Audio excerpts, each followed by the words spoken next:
Hello and welcome to Master Jacko. My name is Bradley Jackson, your online maths teacher. And in this video, I'm going to share with you my top 3 tips when you're looking for a private tutor. Really important things you need to know, especially if you're going to use your hard-earned money and pay someone to come into your home or online to teach you, whether that's maths or another subject. I'm here to help and let you know what you should be looking out for and the questions you need to ask them.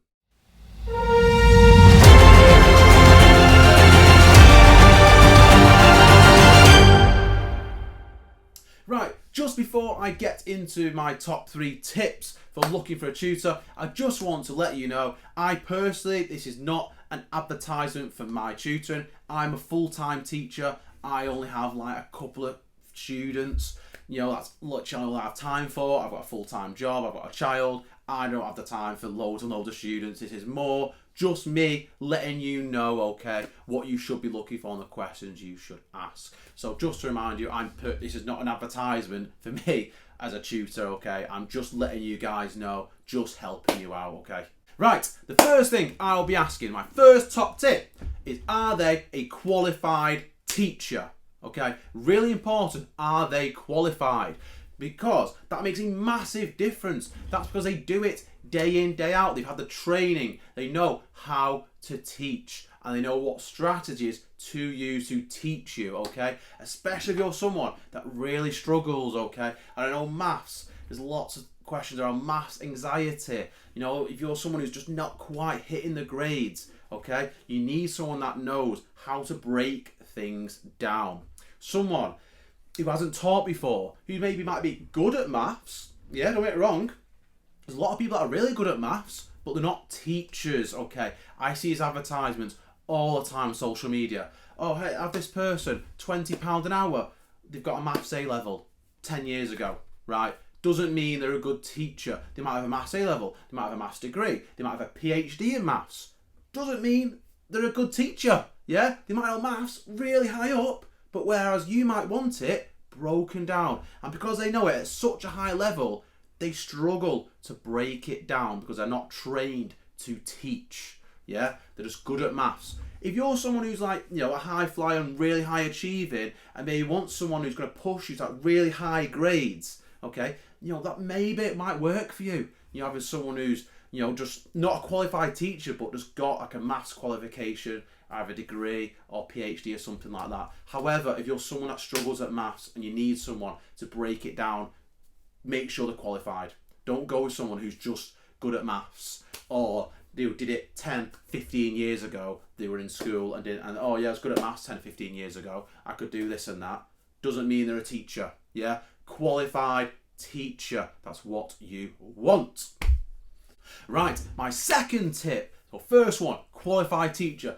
My second one, you want someone who's qualified and ideally currently teaching.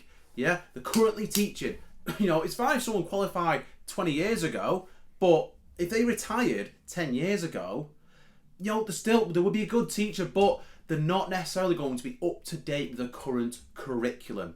Yeah, and I'm sure, I know in England it changes, you know, it can change yearly the curriculum, and I'm sure in other countries it does as well. It's really important to have someone who's up to date and current and knows what topics have changed. Some topics are not on GCSEs anymore. Some topics have come down from A level onto GCSE. However, someone that retired 10 years ago or only taught for 1 year and not taught for years, I'll be surprised they might not know that. They might just, oh, I did this years ago, I can just teach and not keep up to date. You know, you want someone that's keeping up to date, who's done the latest exams, who did last year's exams, the year before that. They do the exams of all the different exam boards. They know how they're structured. They know what types of questions come up, okay?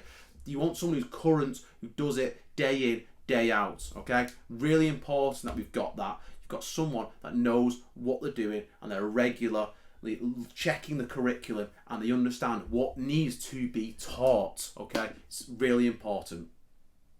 Right, my next and final top tip, the third one, is the cost, okay? I know in the UK, generally the average cost of a tutor is around £30. This can change depending on whether you want face-to-face tuition. So if you want one-to-one, face-to-face, you might pay a bit more. Yeah, personally, I charge more for face-to-face tuition.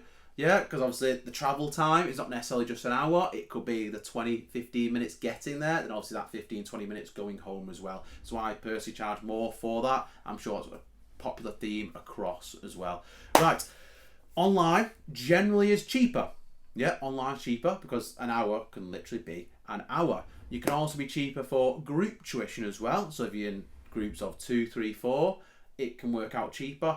However, obviously, the more people in the group, the less one-on-one time you will have. Just so you understand that, that's a really important thing to grasp.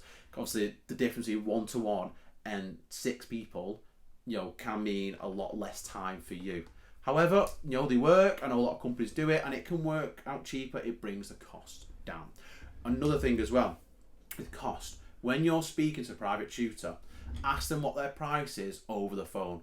It should not change between people. Yeah, you shouldn't pay different depending on what street you live in or what type of house you have. I've heard stories where a teacher has gone round to someone's house and judged the price based on their house.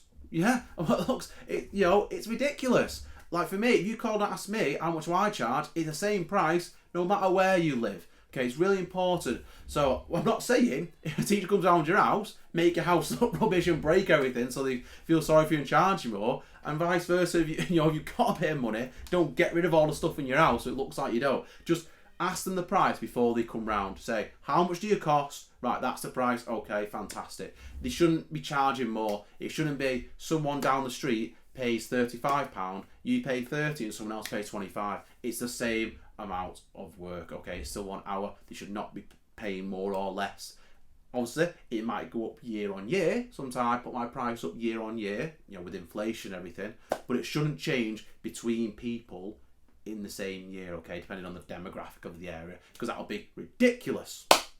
Right, so let's summarise then my top 3 tips. First one, are they qualified? Yeah, first question, are you qualified? If not, for me, that's a red flag. I know for my child, when they get older and they start going to school and I'm looking for tutors, I want someone who's qualified. And then secondly, is that qualified person currently teaching? It's not a problem if they are, taught years ago and they've not taught 5 years. They might still keep it up to date, but I'll be asking them, are you up to date? Do you do the exams regularly? Do you know what was on last year's exam? What type of topics? The question format does change as well. So that'll be my second thing I'll be asking. Are you qualified and currently teaching? My third one, the cost. Ask up front. Don't wait for them to come round to your house first. Ask up front what the cost is. Okay, so this has been Master Jacko. I hope that's helped. It's more just for you, just so you get that bit of understanding what you're asking for, because I know the pressure now of, some students in a classroom, everyone's got a private tutor but you, so you might be the only one out. Okay, and I know a lot more people are getting more and more private tutors for all subjects. Okay, so it's really important. I'm just giving you a bit of information and advice and questions you need to be asking. If you do have any comments or questions, drop a message, drop me a line, let me know, and I will do my best to answer them. Right, this has been Master Jacko. I hope that's helped. I'm Bradley Jackson, online maths teacher. Take care, and I'll see you next time.